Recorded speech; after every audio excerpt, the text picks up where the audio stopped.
But the first sign of anybody getting wise to what we're doing, then we'll arrange a neat little accident for friend Wilson. Well, now let's take a look at that Wesley murder case. One case at a time, Mr. Vogel. What was that? Suppose we review the evidence of the case against Senator Durham. What sort of devil's trick is this? Who are you? I am the Shadow, Vogel. But I can't see you. Nevertheless, Vogel, I am here, in the shadows. Gee, what? Somebody's talking and nobody's here. Shut up, Travis. I'll handle this. Oh, you're the Shadow. You come here to play your hypnotic tricks on me. What do you know about Senator Durham's business? I know everything about it. Greetings and welcome to another episode of Enhanced Radio Classics. I'm your host, Brian. Thank you for joining me as we go back into radio's golden age and try to make the episodes sound a little bit better in our modern times. Currently, we are doing a retrospective on the first season of The Shadows starring Orson Welles. This next broadcast is the 20th episode from season 1, titled The Phantom Voice, and originally aired on February 6, 1938.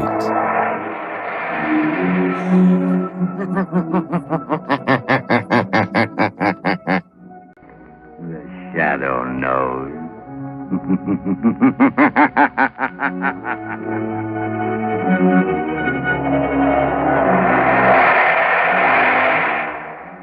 Blue Coal presents one of radio's most famous features, The Shadow. The story of the mystery man who strikes terror into the very hearts of shoplifters, lawbreakers, and criminals. Today we present The Shadow in one of his most remarkable adventures. A modern mystery of science and crime, The Phantom Voice.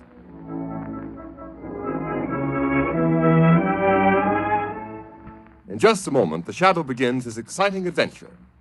Meanwhile, I'd like to tell you how you can safeguard the health and comfort of your family during these dangerous winter months. Burn Blue Coal. It gives you safe, uniform, healthful heat all winter long. And for valuable heating information that will save you real money regardless of the fuel you're using, then tonight for John Barclay's free 24-page book, How to Reduce the Cost of Heating Your Home. Address a postcard to Blue Coal, 120 Broadway, New York City, or to Blue Coal in care of this station. Don't miss out by delaying. Then for your free copy of How to Reduce the Cost of Heating Your Home, right at the close of this program.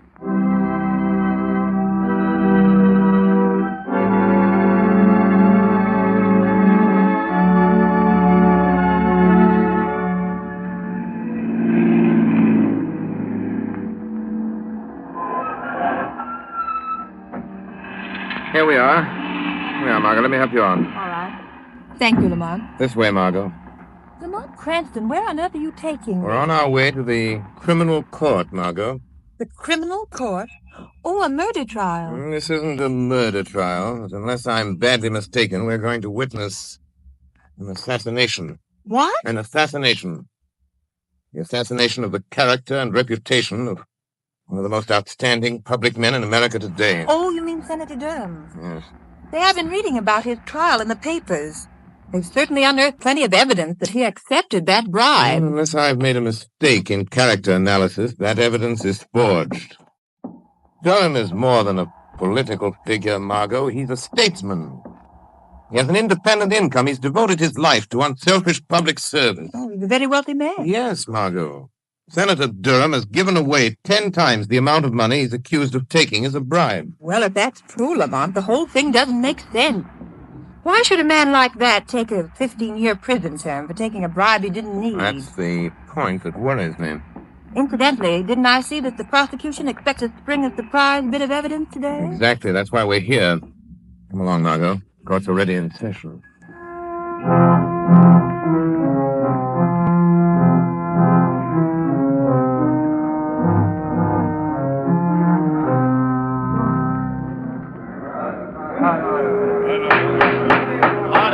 Order in the court. One more such outburst on the part of the spectators at this trial, and I shall order the courtroom cleared. Proceed, Mr. Defense Attorney. Your Honor, I have stated the case for my client. I have shown that by his record, it would have been impossible for him to act as the prosecution claims he has acted. And I have yet to see any proof that Senator Durham has committed any crime. I will now call Senator Durham himself to the stand to deny these lies in court. Senator Durham to the stand. Here I am. You swear to tell the truth, the whole truth, and nothing but the truth, so help you God? I do. Proceed with the examination. Senator, you have heard the prosecution's accusations that you did at some time during last December accept a bribe from the late Mario Renaldi. Yes. What is your answer? I never accepted a bribe from anyone. My answer is the whole thing is a pack of lies. Order! Order in the court. Your witness. Senator Durham, you deny that on the 16th of December last, you received a visit from the late Mario Renaldi in your room at the Maximilian Hotel? Why, no. He came to see me and Confine yourself to specific answers. Gentlemen of the jury, the defense has made much of the senator's long and seemingly illustrious career of public service. They would have you believe that, like Caesar's wife, the defendant, Senator Durham, is above suspicion. They paraded witnesses to the stand who told you of his philanthropies, of his unselfish devotion to public service, of his blameless personal life in the past. That we do not contest, refute, nor deny. But unfortunately for Senator Durham, he is not being tried for his past. We, the prosecution, need but one more bit of evidence to complete our case. We have that evidence. Order in the court. I beg leave to show the jury a soundtrack motion picture of a meeting between the defendant and the late Mario Renaldi, whose bribe of $50,000 paid to the defendant is the basis upon which this case was brought to trial. Order in the court. Has this motion picture a direct bearing on this case, Mr. Prosecutor? It has, Your Honor. Has the counsel for the defense any objection to the introduction of this type of evidence without due notice? Senator Durham has nothing whatever to fear from the introduction of any authentic motion picture record of any meeting of Mario Renaldi and himself, even though the picture was made without the senator's knowledge. Very well. The projection equipment is in the courtroom. Will you order the shades drawn and the lights extinguished? Court attendants will please draw the shades. Again, I caution the spectators against any outbursts of any kind. Furthermore, no one will be allowed to leave the court until the introduction of this evidence is complete. You may proceed, Mr. Prosecutor. With the court's permission, we will place the screen in full view of the jury. Your Honor! Counsel for the defense has a question. For the sake of the record, will the prosecution state at whose request this motion picture was made? It was made at the request of Anthony Vogel, an attorney of this city. For what reason? As a citizen interested in public welfare. Ready to roll film, Mr. Prosecutor. Very well. Now, if the attendant will turn out the light. Certainly, Your Honor. Order. Silence in the court. The prosecution will submit affidavits to prove that this is an authentic film record of a meeting between Senator Durham and Mario Renaldi on the evening of December 16th. You may turn on the machine. Yes, sir. Yes? Come in. Oh, hello, Renaldi. I've been expecting you. Look here, Senator Durham. Why haven't I got the contract award on that Buster Street building? The money's been appropriated. You said you'd use your influence if we fixed you up. Of course, Renaldi. I told you you'd get that contract. For a consideration. If you didn't send me my present of $50,000 for swinging it your way, so naturally Oh, so that's it. You want to be paid off first, huh? Yes. And in cash. No checks. Okay. You'll get your 50 grand. Get me that contract. I'll be back in an hour with the money. Order in the court. Order in the court. That's the end of the film, gentlemen. It's a lie. A lie, I tell you. I never said that. Order My client never had a conversation with Mario Renaldi. That picture is a fake. One moment. Attendants will please turn on the light. Your Honor, allow me to remind the counsel for the defense that pictures do not lie. Your Honor, we do not deny that the meeting between Senator Durham and Mario Renaldi did take place in the manner shown in this film, but we deny that any such conversation took place. Have you any proof of that? There are only two people who could know what went on in that room. Senator Durham and Renaldi. And Renaldi is dead. Do you deny the voice was the voice of the defendant? My client admits that it sounds like his voice, but it cannot be, since he never asked or received a bribe from the late Mario Renaldi for any reason or purpose whatever. Your Honor, I ask a recess of this trial in order that the defense may have an opportunity to study this film and soundtrack. I object. I do not see how the due process of law will be impaired by a 24-hour delay. Objection overruled. Court's adjourned until 10 o'clock tomorrow morning.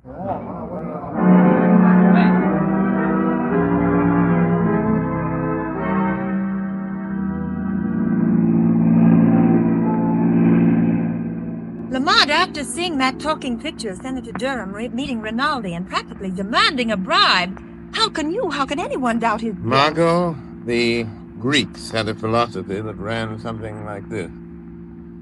Only believe half that which you see and nothing you hear. Oh, but Lamont, that wasn't hearsay evidence.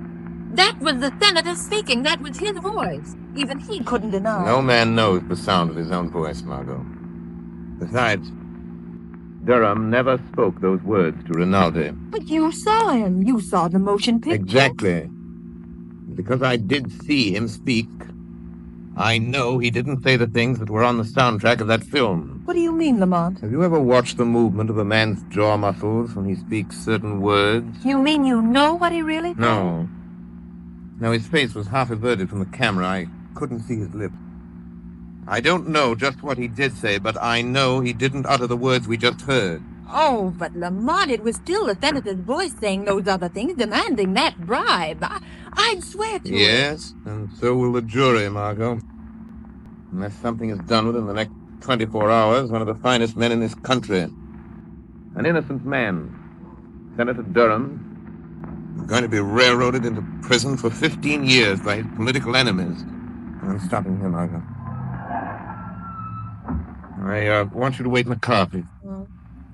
The lawyer's building. What are you going to do here, Lamont? I'm going up to the 25th floor, Margot. The Shadow has an appointment with one of the most crooked lawyers in this city. Anthony Vogel was so interested in the public welfare that he went to the trouble of having a sound camera planted in Senator Durham's hotel suite the night of December 16th.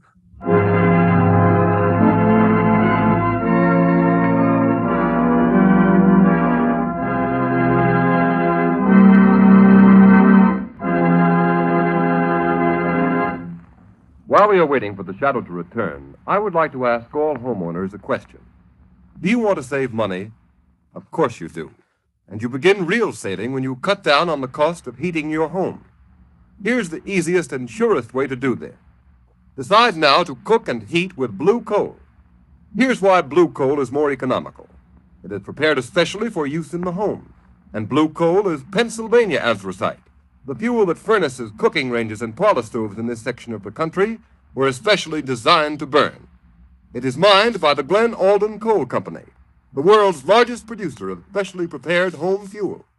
And every carload of blue coal is laboratory tested for purity and size before shipment. And you can always be sure of getting this superior home fuel because it is tinted with an unmistakable blue color so that you can easily identify it at a glance. In Waverly, New York and vicinity, blue coal sales so far this winter are 27% ahead of sales for the same period a year ago. This increase in sales is because Waverly families have found out that blue coal does all I say it will do. So I urge all families throughout this region to try blue coal. Order a trial ton tomorrow. Ask for blue coal by name in any one of 4 sizes: egg, stove, chestnut, or pea. You will find the name of your nearest blue coal dealer listed in the Where to Buy It section of your classified telephone directory under the name Blue Coal.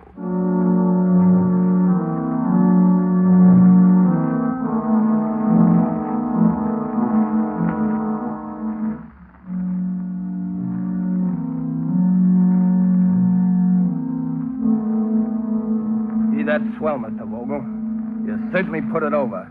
That sound picture sure turned the trick. Yes, but I'm still worried, Travers. Well, there ain't nothing to be worried about. Senator Durham's as good as on his way to the pen right now. Well, I won't feel happy until he is. When are you going to get me a wrestling bout, boss? A wrestling bout? Yeah, it's about time I was getting in the ring again.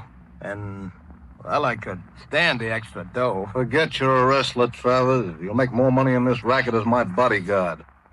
Any calls while I was down at court? Yeah, Wilson phoned a couple of minutes ago. Why didn't you say so? You didn't ask me. What did he want? I wanted to talk to you. Hey, what do you suppose he wants? Dough? I've paid him all he's gonna get. And maybe he's read in the afternoon papers what we're really using that sound fact for. If he gets white-livered and talks... Well, maybe we should fix him so he can't talk, huh, boss? What do you mean? Well, he could fall out of that 15-story apartment of his, accidental-like. He'd only have to fall once. It might be a good plan. Okay, you want me to go over there now and take care of it, boss? No, there's no sense doing anything about him until we have to. But the first sign of anybody getting wise to what we're doing, then we'll arrange a neat little accident for friend Wilson. Well, now let's take a look at that Wesley murder case. One case at a time, Mr. Vogel. What was that? Suppose we review the evidence of the case against Senator Durham. What sort of devil's trick is this?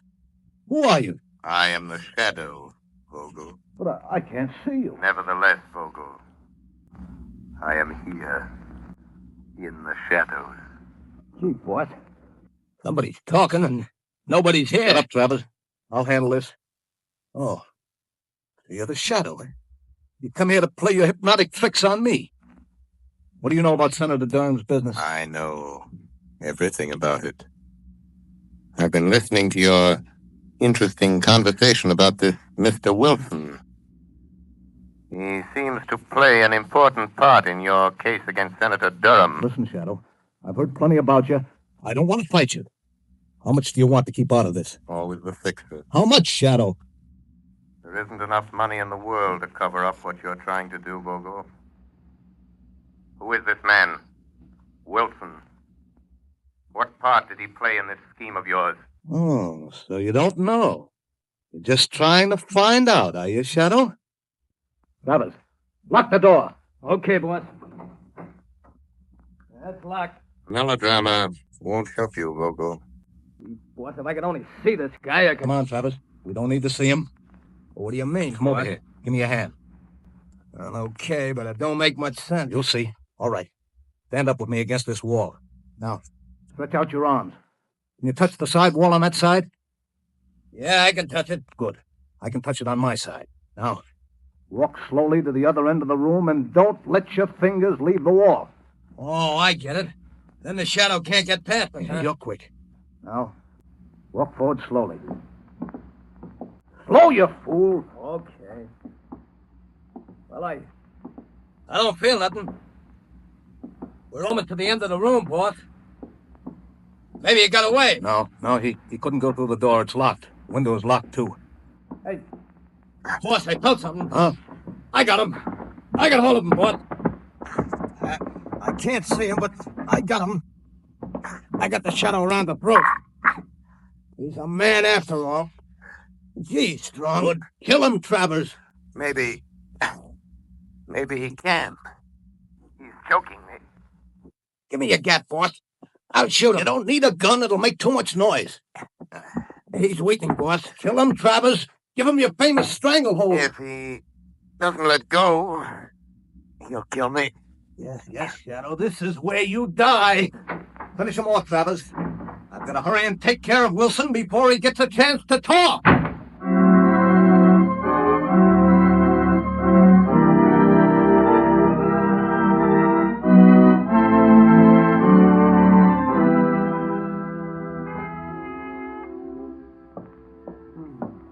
that can be? Oh, good evening, Mr. Vogel. Hello, Wilson. I hear you were trying to get hold of me earlier this evening. Yes, that's right. I want to talk to you. Won't you come in? Are you alone? Oh, yes. Good. Mr. Vogel, when you asked me to do some work for you, I didn't ask to know what you were going to do with it. I needed the money for my wife, Alice, and kids, and You got paid, didn't you? Yes, but... well, all this stuff in the papers, Mr. Vogel, about the... Frankly, I don't like it. Oh, you don't? Having a little attack of conscience, Wilson? Well, doing a job is one thing, but sending a man away to prison on a false charge is something else. So I intended to tell you that... Tell me what? Well, tell you that I refuse to let it go on any further. Oh, you refuse? Yes. After all, Mr. Vogel, if I tell what I know about... Well, what are you going to do about it? Just this. Don't move, Wilson. Put that gun down. Don't be a fool, Vogel. I'm not the fool, Wilson. No. Turn your back to me. That's right. What are you going to do? I'm going to assist at a little accident. Now, walk to that window. Wait. You can't do this to me. You can't. Walk! Okay. Now, open the window. All right, Wilson. Climb up on the windowsill. Just a moment, Mr. Vogel. The shadow. I thought Travers took care of you. You thought Travers took care of me, did you, Vogel? Well, I admit he's a good wrestler. But there was one little hole, Vogel, I learned in the Orient that he didn't know. He had me beaten for a moment. It was my one chance to get you to lead me to Wilson. You mean you followed me here? Yes. Yes, I followed you here. It wasn't very difficult to get away from Mr. Travers. It seems I arrived just in time for my proof. In time? No! There, Shadow, there's your proof lying dead on the floor. You're crazy, Vogel. You're a fool. You'll get the chair for this. I'm not as crazy as you think. So I'm a fool, am I, Shadow? Now, you're the fool for coming here. You're the fool the police will find locked in this room with Wilson's dead body. They'll find you. I'll see that they do. And here's the gun you killed him with. Why don't you try the window, Shadow? It's only 15 stories to the floor. Shadow. Wilson, tell me, quick. I'm done for. Quick. Quick, Wilson, give me the proof. The proof, Wilson. The proof that you framed Senator Durham. Proof. Come on, Wilson, come on. Tell me, how did you frame Senator Durham? Alice, darling. My baby. Wilson. Wilson! Lamont, are you all right? Unlock the door, Margot. Unlock the door. The key's on the outside. Oh, Lamont, I heard a shot and saw Vogel running out, so I couldn't wait. What happened? If I hadn't been so stupid, waited so long. I wanted to find out their secret before I spoke. And now it's too late. Wilson is unconscious, I'm afraid. Dying. Vogel has outwitted me. After all. That's it, Vogel. Shot me. In cold blood, he shot me. I burned for it. Wilson, listen to me. Listen and think. Think. Tell me. How did you frame Senator Durham? Tell me that, Wilson. Tell me that, and I'll see that Vogel pays for doing this to you. Senator Durham, now I remember. I'll show you. Help me into the next room, I'll show you. We'll help you. Easy now. Easy. I'll get on the other side. Why, look. It's a recording studio. Yeah, that's right. It's my hobby. I'm an actor, an impersonator by profession. An impersonator? Yes. Help me with that chair by the turntable. I impersonate people. I've imitated Senator Durham's voice dozens of times. Quick! Hand me the microphone. Turn on the switch. There, I can't hold out much longer. Here's the microphone. Drop that needle on the wax record. Turn the switch. This is you, Wilson, speaking. I've just been shot by Anthony Vogel. He hired me to...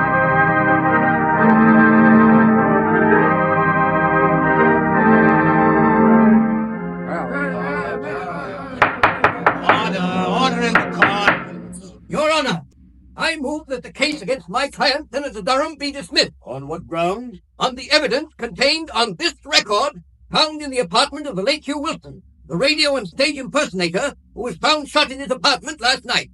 I ask the court's permission to play it at this time. Permission granted. You may start the record now. Yes, sir. This is Hugh Wilson speaking. I've just been shot by Anthony Vogel. He hired me to impersonate the voice of Senator Durham. It's my voice on the soundtrack of the picture shown at Senator Durham's trial. I'll show how I did it. Listen. Of course, Renaldi, I told you you'd get the contract for a consideration. But you didn't send me my present of $50,000 for swinging it your way. So naturally, that's how it was done. That's how I did it. Durham's innocent. He never uttered those words. I did it.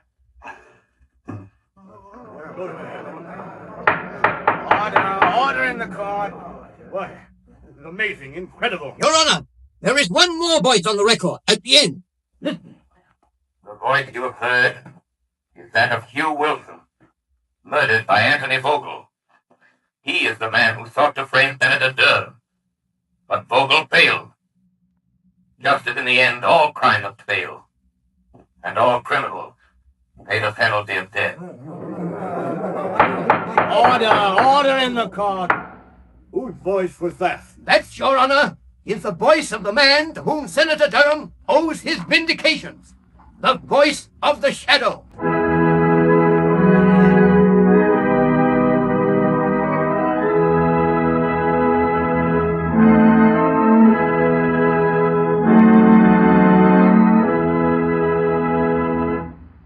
Ladies and gentlemen, before the shadow leaves you, here's John Barclay, Blue Coal's heating expert. Ladies and gentlemen, Mr. Barclay. Thank you, Ken Roberts. Good evening, friends. Just now, I'd like to offer you a friendly suggestion to lose no time in sending for your free copy of my book, How to Reduce the Cost of Heating Your Home. This little book is attractively illustrated, and each of its 24 pages holds valuable heating information that is of interest to every homeowner. Problems such as the importance of clean furnaces, putting coal on the fire, how to bank a fire, and how to light a fire are dealt with in the fullest detail. For example, on page 16, you will find steps to follow in getting the best results from your furnace in the morning, during the day, and at night. And friends, these are only a few of the 36 topics covered in my book. There is no charge for this book. It will be sent to your home absolutely free and postpaid. It is a part of Blue Coal's famous free service. So I earnestly recommend that you send a postcard tonight for your free copy of How to Reduce the Cost of Heating Your Home. Address Blue Coal, 120 Broadway, New York City, or to Blue Coal in care of the station to which you are listening. I thank you. Thank you, Mr. Barclay. Friends, these books are going like wildfire. So write for your copy tonight. Address a postcard in a clear, legible hand to Blue Coal, 120 Broadway, New York City, or to Blue Coal in care of the station to which you are listening. Write now for your copy of How to Reduce the Cost of Heating Your Home.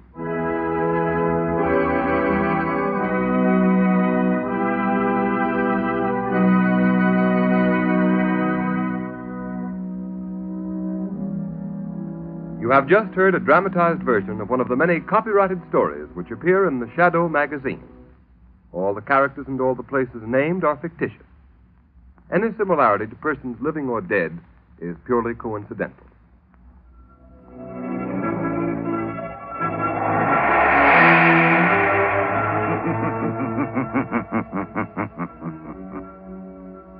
As you sow evil, so shall you reap evil. Crime does not pay. The shadow knows.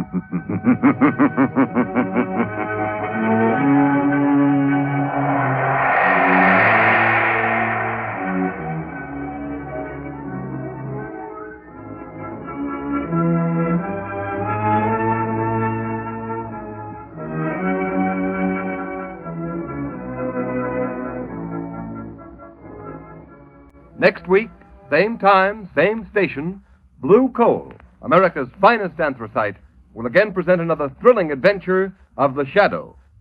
Be sure to listen, and be sure to burn blue coal, the solid fuel for solid comfort. And The Shadow closes out episode 20 from the first season, titled The Phantom Voice, which originally aired on February 6, 1938. I like it when Lamont tries to help an individual versus the saving the city plot lines. However, I find it interesting that the person he's trying to save is a politician, a senator who is a great humanitarian, according to Lamont, and gives away a lot more money than the bribe he was supposedly received. Very different from the headlines of today, for sure. This is the first time I recall Reddick's shadow adding the line, "So shall you reap evil," at the end of the episode.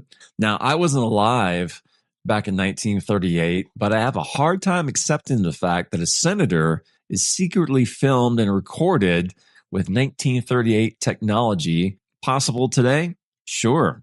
But 1938? I don't know. Once again, we see the Shadow is not the type of hero that is all-powerful. In this episode, despite his invisibility power, the bad guys find him in the room, and the Shadow grapples with the professional wrestler who comments that the Shadow is strong. However, the wrestler gets the Shadow into a chokehold. And unlike many superheroes, Lamont has his power of invisibility and skills because of what he studied in other countries for several years. I like that. And according to the show, it's more of a science versus being bitten by a spider or coming from another planet. And honestly, as I listen to this series, I'm wondering why we don't have more superheroes with the power to become invisible. Seems like it'd be a great asset to have when fighting crime. All right, that's all I've got for this show. Once again, thank you for listening. I hope you will join me on the next episode from The Shadow. See you then.